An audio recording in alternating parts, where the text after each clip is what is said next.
Bona tarda, moltes gràcies a totes. Sé que anem justes de temps, així que intentaré reduir. Sí que breument volíem acabar compartint amb vosaltres les principals recomanacions a les que hem arribat a la conclusió de l'informe. Com dic, no les podré compartir totes, així que us animo a que les llegiu juntament amb la resta de l'informe, el qual trobeu disponible en el QR que us hem repartit.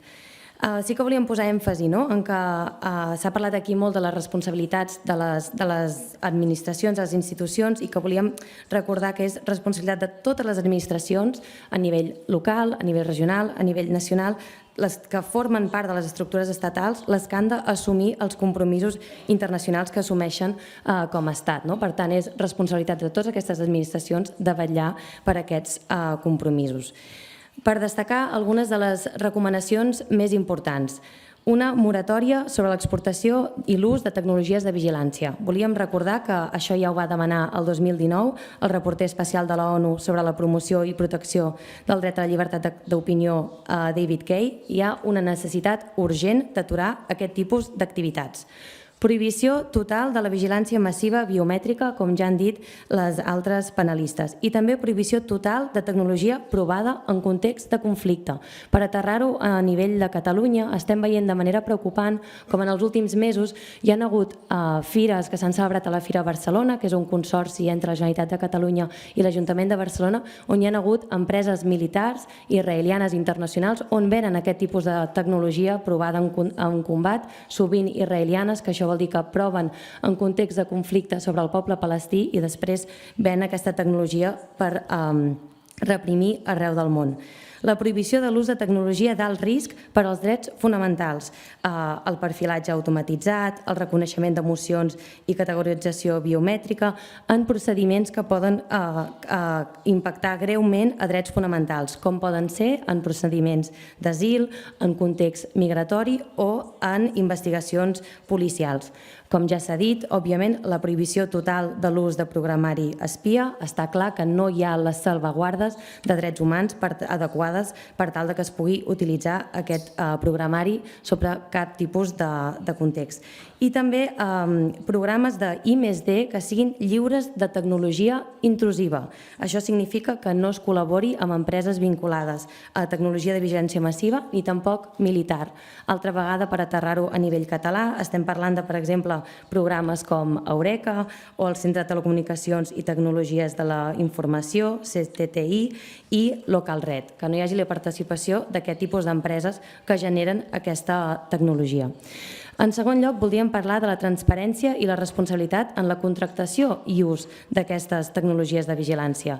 S'han d'implementar transparència i auditoria de contractes públics i avaluació de riscos. S'han d'implementar mecanismes de control i auditories de compra pública d'aquest tipus de tecnologia. Per exemple, la Unitat de Ciberseguretat de la Generalitat de Catalunya no hauria de contractar cap tipus d'aquestes empreses que estan involucrades en aquestes flagrants vulneracions de drets humans. I s'han d'exigir mecanismes per tal que les empreses han de proveir transparència sobre el tipus de productes i de tecnologies que ofereixen. Un altre tema, en tercer lloc, del que ja s'ha parlat molt, de la protecció dels drets digitals, de privacitat i de la protecció de dades. És responsabilitat de les institucions de garantir que tecnologies respectin els drets de privacitat i la protecció de dades. Necessitem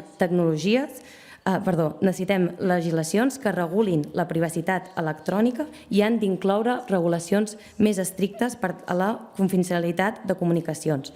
Com comentava també la companya, no només parlem que també parlem en l'àmbit comercial. S'ha de regular tota aquesta recopilació de dades que estan duent a terme les grans empreses, ja que aquesta recopilació de dades també pot caure en les mans equivocades i hem de vigilar que hi hagi un respecte als nostres drets.